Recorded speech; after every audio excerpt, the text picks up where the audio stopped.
Eduardo, galera, é o seguinte, né?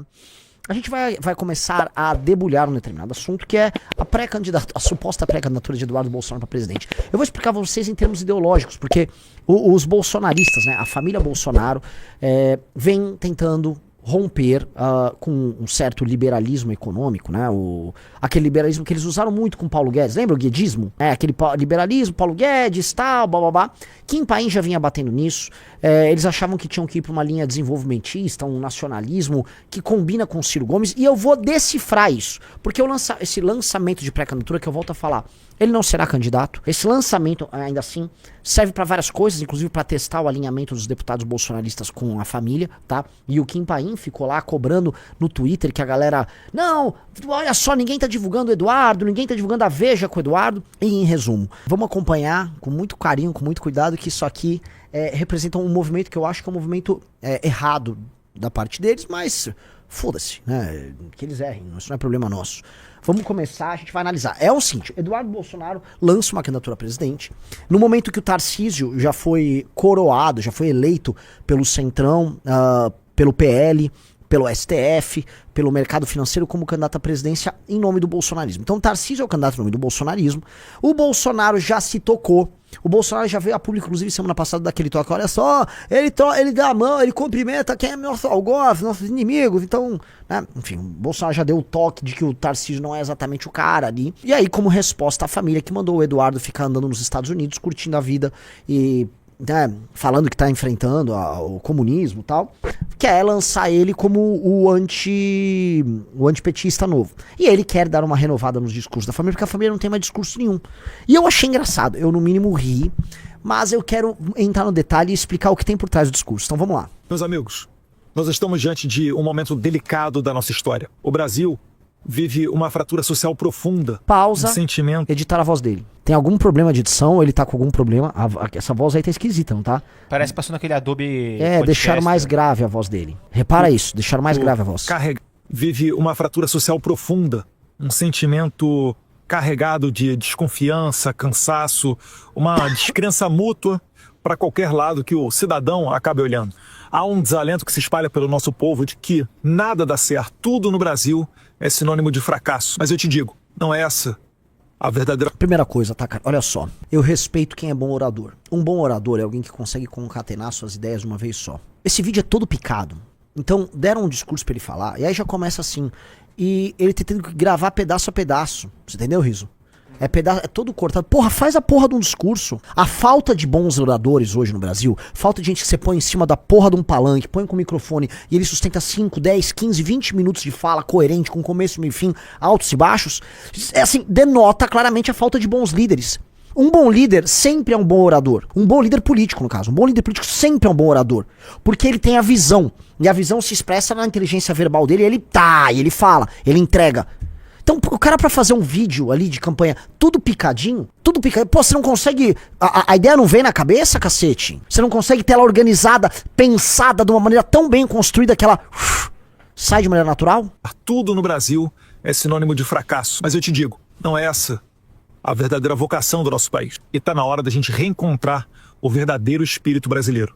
E eu não tô falando de um slogan vazio. É o reencontro do brasileiro consigo próprio, com a sua história, com a sua cultura, com a sua identidade. A gente não pode continuar com aquele sentimento derrotista, com aquela síndrome de vira-lata. Pausa.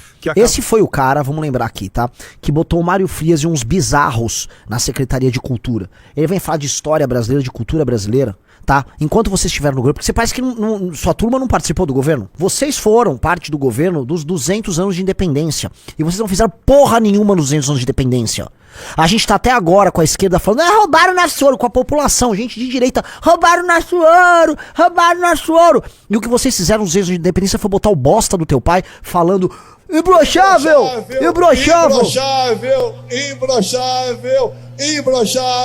Isto aqui foram dos 200 anos de independência do Brasil. Aí vem falar que ele, nossa história, que porra é essa? Vamos lá.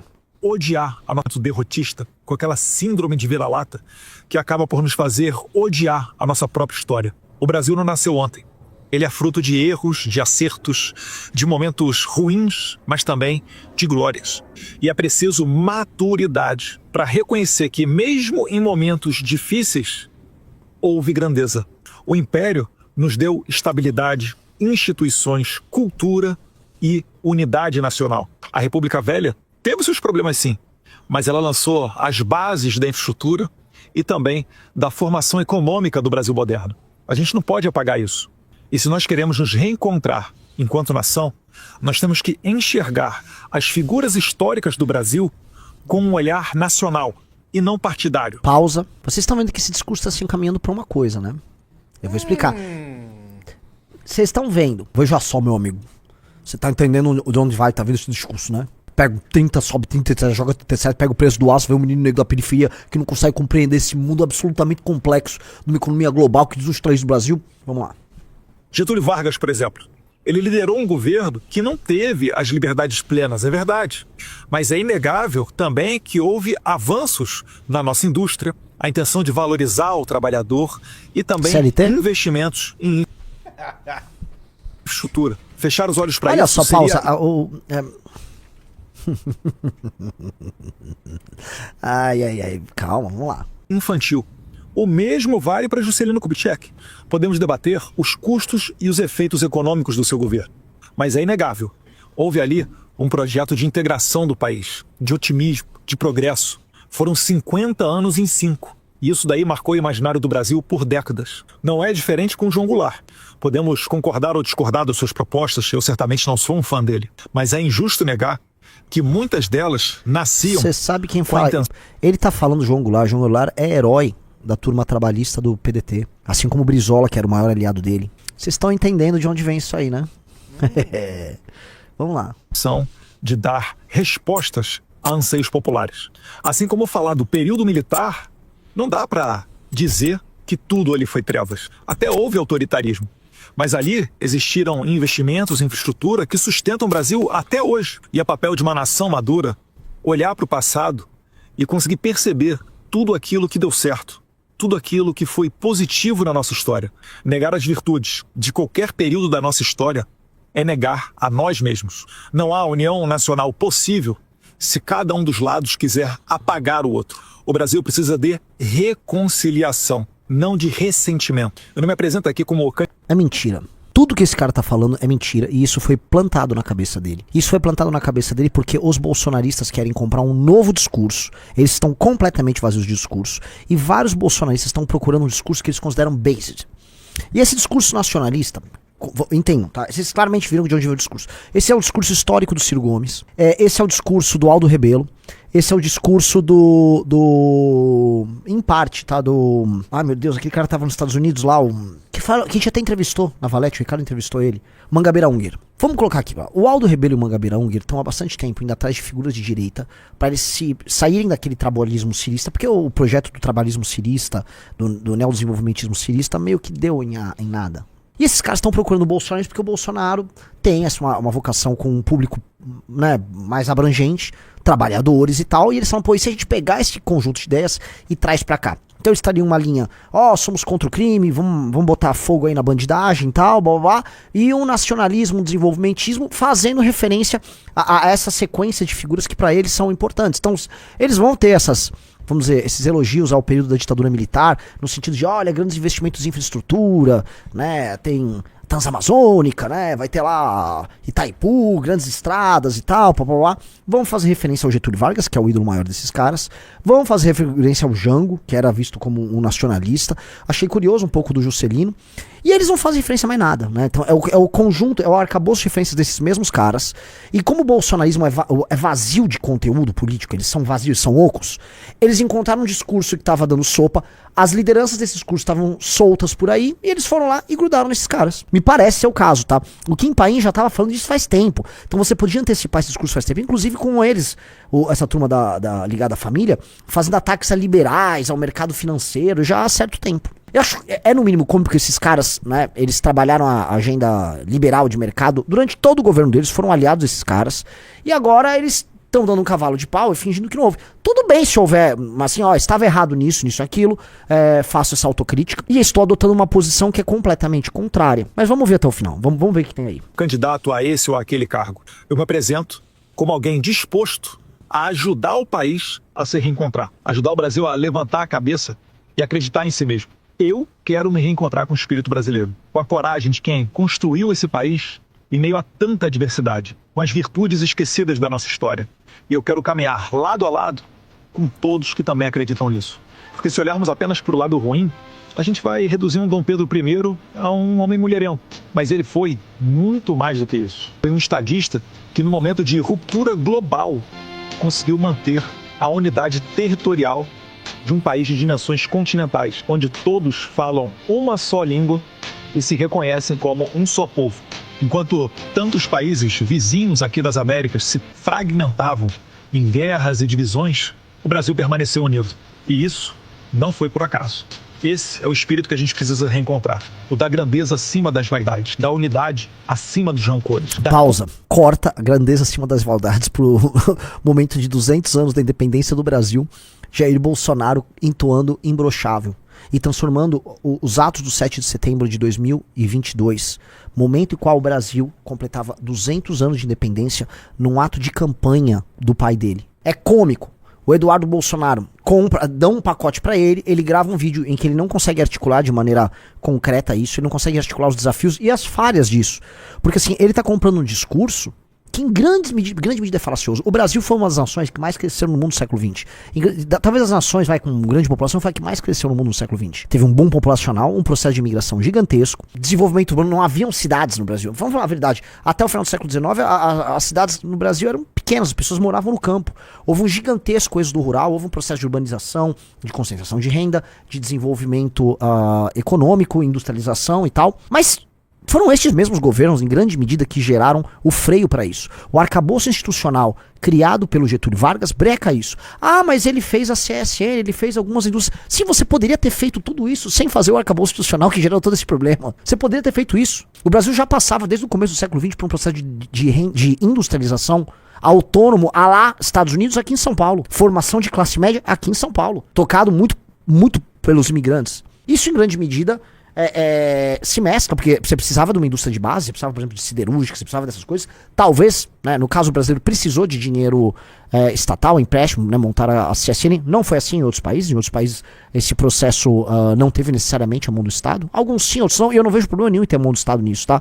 A questão é levantar esse ponto, não levantar todas as externalidades geradas pelas decisões ruins e centralizadoras tomadas pelo Getúlio Vargas em termos econômicos, foi o que impediu, não só dele, mas decisões tomadas no processo da ditadura militar. Eu volto a tocar as leis trabalhistas, o gigantismo, o agigantamento da máquina estatal, a burocracia, as leis que inviabilizam os negócios. A gente paga até hoje os custos daquela época e ficam vendendo, não, é uma época de... Não, você tem outras razões para ter tido uma época de crescimento econômico ali. Você tem outras razões, volto a colocar, o potencial é gigantesco, uma massa de pessoas enormes, um país com recursos naturais, todo mundo morando no campo, é um processo muito parecido com o que passou a China. E aí, não, aqui é o período... Não, você vai querer repetir o que foi feito ali? Hoje a gente vive as consequências, em grande medida, daquilo. Consequências problemáticas daquilo.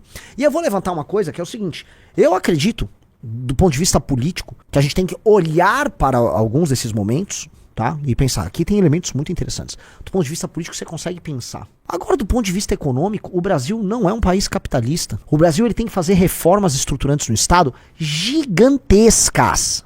Só que essas reformas são impopulares. E esses caras, como o Eduardo, não querem comprar isso. E eu vou chegar nisso, porque isso tem a ver com o Orbán, que é um dos ídolos dele. Vamos lá, dá o play. Construção acima da destruição. Se tem algo que eu aprendi nas minhas andanças pelo mundo, foi com o líder conservador mais longevo da atualidade, Viktor Orbán. Eu vou explicar o que o Orbán fala, tá? Vamos lá. Tenha aliados e foque naquilo que converge. Se nós conseguirmos caminhar na direção desse Nossa reencontro... senhora, eu não acredito que ele falou isso, tá, Riso? Ele não falou isso, porque eu não tinha visto esse discurso, eu tinha visto o começo e falei, bota aí, a gente vai reagir até o fim. Que legal que ele citou isso. Vamos lá, dá um play. Ninguém segura o Brasil. Um abraço a todos vocês, fiquem com Deus, nós venceremos. Não vai vencer, cara, você nem vai ter direitos políticos, cara, mas... Vamos lá, vamos começar aqui. Eu vou começar pelo final. O ídolo do Eduardo, e depois boa parte dessa direita Steve Bannon ao redor do mundo, é o Viktor Orbán. O Orbán soltou um livro. Um cara que já leu o livro, tem uma crítica interessante, positiva sobre isso, é o nosso Orlando. E o Orbán, ele fala, ele e o irmão dele, acho que o irmão dele, se eu não me engano, o irmão dele é o ideólogo dele, do regime húngaro, tá? É o seguinte, foque no que gera convergência com o povo. A sua agenda é a agenda popular. Então, A ideia de que você vai ter, por exemplo, uma agenda reformista para além da vontade popular é uma ideia que ele fala, bota isso de canto, entendeu, Rafael Rizzo? A ideia de que, o que o povo quer? O povo quer segurança, o povo quer mandar embora os imigrantes. Tô falando do povo da Hungria. O povo quer segurança, é que mande embora os imigrantes, ele quer emprego, tá, babá. E o cara, beleza, vamos só focar, do ponto de vista de agenda política, no que é de convergência. Vamos só focar no que é de convergência. Aí você faz um governo populista, de interesse popular, ali, na Hungria. E esse é o argumento central dele. O argumento central do trabalho, vamos dizer, político-eleitoral do Orbán é esse. A execução da vontade do povo. A vontade do povo, a vontade do povo, a vontade do povo. Isso pra mim é extremamente problemático. Porque a não ser que você consiga convencer o povo o tempo todo das reais prioridades, tá? Você vai estar crendo que o povo é iluminado e que o povo sabe o que é melhor não só pra si, mas pra nação como um todo. E isso não é, em essência, liderar. Eu sei que o Orbán tem umas particularidades no discurso dele, tá? Não é exatamente isso que eu tô colocando, tá? Mas pro Eduardo é. Porque o Eduardo achou isso, né, uma solução incrível. Porque como a família Bolsonaro é uma família de aproveitadores, ele falou, pô, é possível ter um discurso que a gente só fala o que o povo quer, corta a parte que o povo não quer, e tá beleza. E aí compra esse discurso nacionalista, tá, do ponto de vista político, econômico, institucional, da seguinte maneira. Tem umas partes que eu quero fazer, ó, eu quero integrar o Brasil, quero recuperar nossa história. Entende? Você quer fazer um monte de obra, você quer fazer uma reindustrialização no Brasil. A gente já citou essas coisas e a gente ainda cita. Só que o Brasil é um país muito, muito, muito, muito, muito complexo pra você vir com esse discurso fácil. Esse discurso soa fácil porque você não precisa falar nesse discurso mais, por exemplo, de uma reforma previdenciária, da redução do número de municípios. Você não vai falar de demissão de funcionários públicos pouco eficientes, muito menos de cortes no judiciário. Você não precisa falar dessas coisas, nem fazer essas coisas. Você não precisa encarar o problema das bolsas como precisa ser encarado.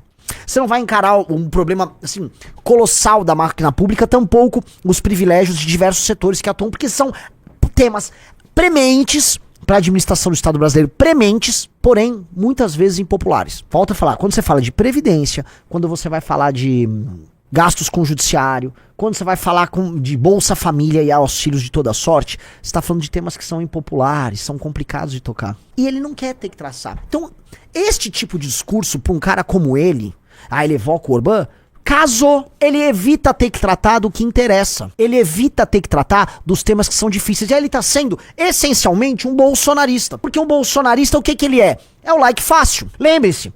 Lembra que eu falei pra vocês? O Nicolas vai atacar a Virgínia? Vai ou não vai? Porque ele vai fazer o que é conveniente pra ele. Um bolsonarista, no DNA dele, o que ele tem? É o like, o view, a coisa sem obrigação, a coisa sem compromisso. Então não tem compromisso com o Brasil. O que tem é o seguinte, ele faz uma leitura bolsonarista do Orbán, então tem uma leitura bolsonarista do Orbán, é o que converge, traz, cisca pra dentro, traz o que converge. Ô Eduardo, é literalmente o que qualquer político do Centrão no Brasil faz. É literalmente, vou pegar um discurso, contrata um marqueteiro, né? O marqueteiro vai e faz ele prepara um pack discursivo ali em cima do que é convergente com várias classes sociais, busca um determinado público, determinado eleitor, atinge o que precisa, não machuca o que precisa machucar e fala qualquer coisa. Daí surge aqueles candidatos genéricos, educação, saúde. Ele tá fazendo isso dentro de um novo prisma, porque ele precisa ter uma cor ideológica, porque ele é de direita, né? E ele quer aproveitar uma direita pós-liberal com um discurso nacionalista, porque foi, pros Estados Unidos, e ver o Trump lá brincando de tarifas e falando em reindustrialização, ver a experiência do Orbán, ver os amigos direitistas dele falando isso, e falou, pronto, eu vou me ligar com uma turma que tava ligada ao Ciro Gomes, cito ali o Aldo, etc, toda essa galera, puxa esse discurso nacionalista dentro de uma lógica de direita, jogo pra cá e vem. O problema, assim, a gente já conversou com todas essas pessoas, a gente conhece toda essa galera, entendeu? Tem muita coisa que cabe no nosso discurso e cabe para uma solução brasileira para problemas brasileiros. Só que a gente não vai tirar as coisas difíceis, as coisas que não ciscam pra dentro. Falar disso sem falar em uma profunda reforma da máquina pública brasileira, cortar gastos, enxugar porque assim, tem uma coisa assim, o pessoal sempre fala ou na média, né, ou fala em número de funcionários. Não, vamos falar da elite do funcionalismo brasileiro, vamos falar dos gastos, a forma como a gente tem de gastos por parte do governo, os gastos que não são discricionários, né, os tais gastos obrigatórios do Estado brasileiro, que diminuem a capacidade de investimento. Vamos falar sobre a emissão de dívida que o Brasil faz, por conta do Estado ser incapaz de pagar as próprias contas. Vamos falar do gasto mal feito em todas as áreas. Vamos falar sobre o regime de contratação, privilégio de todos os setores do funcionalismo. Vamos falar de todas essas coisas. Eles não querem falar dessas coisas. Não querem, eu acho menor. Aí vem com soluções, como é que resolve os juros? Aí é o ponto que a gente vai ter um cisma. E aí quando você tem um cisma nisso, não, você tá a favor dos banqueiros. Desculpa, eu queria que o Eduardo tivesse o meu discurso, esses caras, sobre banqueiro no Brasil. Banqueiro é filho da puta. Agora os banqueiros estavam com eles lá, com o Paulo Guedes, né? Tava lá com os Bolsonaro, tudo lá no Paulo Guedes. Agora não tá mais, agora não gosta, porque o banqueiro apoiou o Lula. O banqueiro vai apoiar o projeto que vai ganhar a eleição seguinte. É isso que o banqueiro faz no Brasil. Ele se alia a quem vai ganhar a próxima eleição, tenta nomear o presidente do Banco Central, coloca os nomes que ele quer junto ao Ministério da Fazenda. Foi assim com o Bolsonaro, foi assim com o Temer, era assim com a Dilma e é assim com o Lula. Colocam os caras, botam a grana na campanha A, B ou C, mobilizam o dinheiro da elite pra isso, pros seus candidatos, pros seus aliados, e jogo que segue. É isso que banqueiro faz. O Bolsonaro só foi mais um usado. Reparem que o PT fica reclamando que tem caras ligados aos bancos, ao universo dos banqueiros, tanto no Banco Central quanto no Ministério do Haddad. Tem, e era assim no Bolsonaro. Aí ele tá reclamando que os caras fazem isso, eles fazem, né? Ninguém rompe com isso. Ninguém rompe com isso. Eu não acho que a gente tem que fazer um governo de banqueiro. Eu acho que banqueiro no Brasil é parasita. Ultra parasitário. Agora o Eduardo puxa esse discurso que agora... Bota a foto, como você pode ver. Essa aí. Porque agora, né, eles montaram uma turma pra tentar construir isso. Eu acho engraçado. Já era perceptível o que ia acontecer. Mas vai ser raso e não trata dos problemas centrais do Brasil, que envolvem, aí sim, soluções profundamente liberais. Eu acredito no processo de reindustrialização no Brasil, sim, é necessário. Eu acredito no papel do Estado em muitos termos. Basta ver o caso Embrapa, Agro, o caso ITA, Embraer, as frentes pioneiras que o Estado mesmo fez, né? O governo, principalmente o governo militar, as frentes pioneiras para desenvolver a agricultura pelos interiores do Brasil. Tudo isso é bem-vindo. Mas eu acredito em contas públicas bem cuidadas. Eu acredito no plano real, que convenientemente o Eduardo não fala, né? Não vai falar do plano real. Plano real, né? O Brasil, naquele período todo, é inflação, é moeda tudo cagada, né? No governo do Juscelino e do Jango era hiperinflação. Uma das razões, inclusive, dos protestos populares e da crise que se passava ali, naquele rescaldo de Jânio barra Jango, foi a inflação, né? A gestão, né? Aliás, se a gente for falar, né, de quebradeira e de gestão das contas públicas e do dinheiro e da moeda brasileira, do império até o governo Collor, é tudo piada. A primeira vez que alguém trata direito a moeda brasileira foi através do governo Fernando Henrique. Eles cortam, não, convenientemente, tira o Fernando Henrique aí da conta. Lei de responsabilidade. Foi o governo mais sério em muitos termos. Então, temas que vão de privatização, enfrentamento a privilégios, mexer nas contas públicas, ajustar essas contas e preparar o Brasil aí sim para uma agenda de competitividade ferrada para receber investimento. E aí sim você ter, tá, em diversos centros, você ter surtos de industrialização em determinados centros, de determinados temas. Aí é só uma resposta fácil, que, como ele disse ali, ele faz a leitura bolsonarista do Orbán.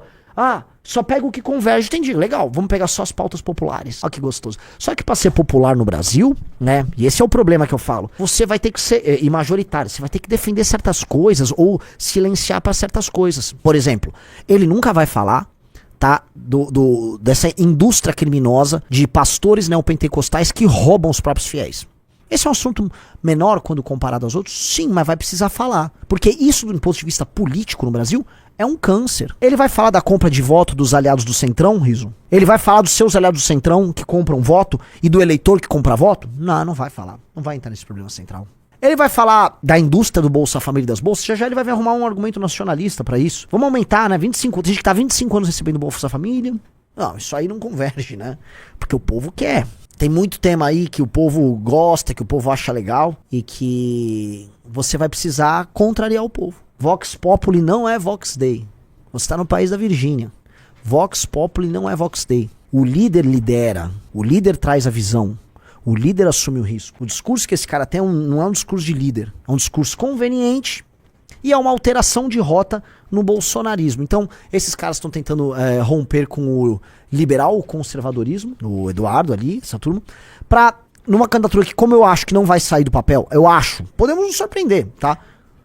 Que não vai sair do papel, eles marcam uma posição ali. Então fica marcada uma posição de uma linha diferente.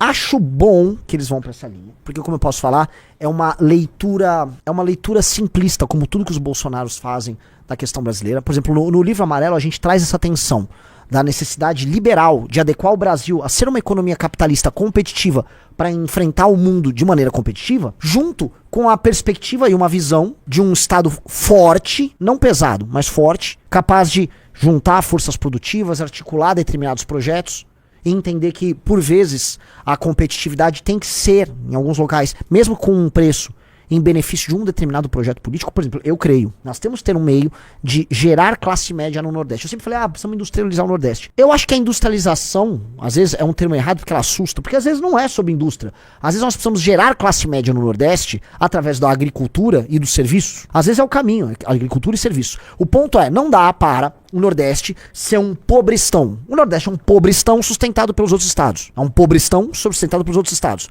As pessoas são muito pobres no Nordeste. Muito pobres, né? Tem estados inteiros no Nordeste em que tem mais gente numa informalidade misturada com benefícios do governo com gente. E aí, os outros estados mandando dinheiro. Eduardo vai falar de pacto federativo pra resolver isso? Não. No discurso, não, ele tá unindo o Brasil. Ele não vai falar de um problema central. Então, o que a gente tá falando, tá? Na prática o Brasil está num estágio histórico de, vamos botar aqui bem entre aspas, de implementação do seu próprio capitalismo tão atrasado que a gente nem sequer pode fazer uma leitura que a turma dos Estados Unidos faz sobre o próprio caso, porque eles partem de um ponto histórico diferente do nosso. Eles podem tentar sonhar em fazer uma inflexão à la China, como eu vejo alguns deles falando em industrialização dos Estados Unidos, quarta revolução industrial, obrigar a Apple a produzir os iPhones nos Estados Unidos. Porque, cara, os Estados Unidos, ele tem um arcabouço legal e uma mentalidade pró-negócios que vai desde as micro-relações entre uma loja e outra, até as grandes legislações que eles têm ali, que às vezes são nenhuma grande legislação, é apenas a ausência de legislação sobre o tema, a ausência de regulamentação em diversos temas. Os Estados Unidos estão num outro estágio do capitalismo, e aí eles podem falar desse assunto. A gente não tá, cara. O Brasil, antes mesmo de se industrializar, ele nunca foi uma nação industrializada, ele já criou todas as regulamentações possíveis. Já elegeu seus amigos do rei, todos os seus campeões nacionais há muito tempo atrás. Já criou todas as burocracias possíveis e imagináveis. Então ele nunca foi capitalista de facto. Não, então a gente tem muito a desregulamentar, a gente tem muito a desburocratizar, a gente tem muito a demitir para poder permitir que o Estado seja forte, mas não pesado. Forte e ágil, não pesado. Agora, não é isso que o nosso amigo tá falando. Ele tá vindo, volta a falar, ele vai querer misturar um discurso matar bandido com um nacionalismo econômico. E essa vem sendo a linha que esses caras vão querer pegar. Acho engraçado. Agora, é muito bom porque eles estão muitos passos atrás do que a gente vem fazendo no Livro Amarelo. Que lá a gente vem tentando conciliar essa questão profundamente nacional, profundamente latino-americana, da hiperburocratização, de uma coisa caudilista, da adequação de um patrimonialismo a uma necessidade de uma sociedade capitalista, que foi algo que aconteceu no século XX de maneira troncha em todos os países da América Latina. Você pega o caso chileno, que eles, através de uma ditadura, eles impuseram um regime de mercado ali e eles se tornaram, gostem ou não do modelo chileno, uma sociedade desenvolvida na América do Sul. Você pega o que o Milei tá fazendo na Argentina, é uma linha completamente contrária. Eu achei até engraçado. Na Argentina é outra linha, completamente diferente. Então, acho... Um cara botou, faça um treino intenso de calistenia no Brasil. É isso, XJ. O Brasil tem que ser como se fosse um Khabib Nurmagomedov, sabe? Um cara forte, ágil, leve. É isso que a gente precisa ser. O Estado do Brasil precisa ser forte, ágil e leve. Não pesado, gordo, mastodôntico, ineficiente, viciado. Que é isso que o Estado brasileiro é.